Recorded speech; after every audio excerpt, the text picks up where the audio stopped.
3 ಜನ ಯಾರು ಸೆಲೆಕ್ಟ್ ಮಾಡ್ತೀರಾ ಆ ಕಂಟ್ರಿ ಕರ್ಕೊಂಡು ಹೋಗ್ತೀನಿ. ನಾನು ಇಂಟರ್ನ್ಯಾಷನಲ್ ಟ್ರಿಪ್ ಪ್ಲಾನ್ ಮಾಡ್ತಿದ್ದೀನಿ. ಥೈಲ್ಯಾಂಡ್ ಮಲೇಷಿಯಾ ಅಂತ ಹೋಗಿದ್ದೀನಿ, ಆದ್ರೂ ಅವ್ರು ಹೋಗ್ಬೇಕು ಅಂದ್ರೆ ಅಲ್ಲಿಗೆ ಕರ್ಕೊಂಡು ಹೋಗೋಣ, ಅದನ್ನು ಬರೀತೀನಿ. ಥೈಲ್ಯಾಂಡ್, ಮಲೇಷಿಯಾ, ನೆಕ್ಸ್ಟ್ ಬಾಲಿ, ಶ್ರೀಲಂಕಾ,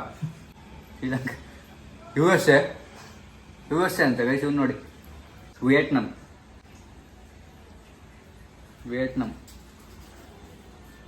ಮತ್ತೆ ಪ್ಯಾರಿಸ್ ಎಲ್ಲ ವೀಸಾ ಈಸಿಯಾಗಿ ಸಿಗಲ್ಲ, ನನಗಿರೋದೇ ತುಂಬಾ ಕಮ್ಮಿ ಟೈಮು.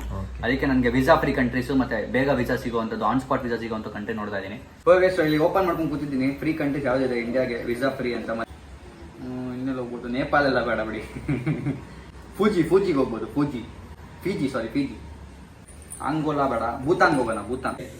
ಈಗ 3 ಜನ ಯಾವ್ದಾದ್ರು ಒಂದು ಪೇಪರ್ನ ಸೆಲೆಕ್ಟ್ ಮಾಡಿ ಆಯ್ತಾ. ಆಮೇಲೆ ಎಲ್ಲರೂ ಒಂದೊಂದು ಸೆಲೆಕ್ಟ್ ಮಾಡ್ಬಿಟ್ರೆ ಕಷ್ಟ ಆಗ್ಬಿಡುತ್ತೆ.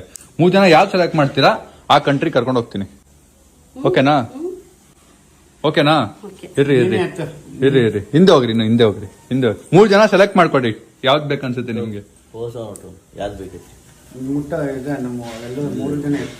ನೀವ್ ಎತ್ತಬಾರ್ದು, ನಿಮ್ಗೆ ಓಕೆನಾ? ಅದು ನೀವಿಬ್ರಿಗೆ ಓಕೆನಾ?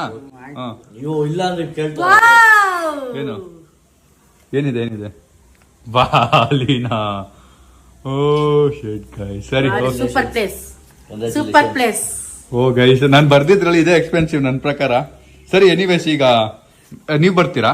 ಇವ್ರು ಬರ್ತಾರೆ. ಇನ್ಯಾರಿದ್ದಾರೆ? ಸಾಯಿ, ನಮ್ಮ ಅಕ್ಕ, ನಮ್ಮ ದೊಡ್ಡಮ್ಮ ಬರ್ತಾರೆ. 5 ಆಯ್ತು. ನಮ್ಮ ಅಕ್ಕ ಸಂಜಯ್, ಇಬ್ರು ಫೋನ್ ಮಾಡ್ಕೊಳ್ಳೋಣ.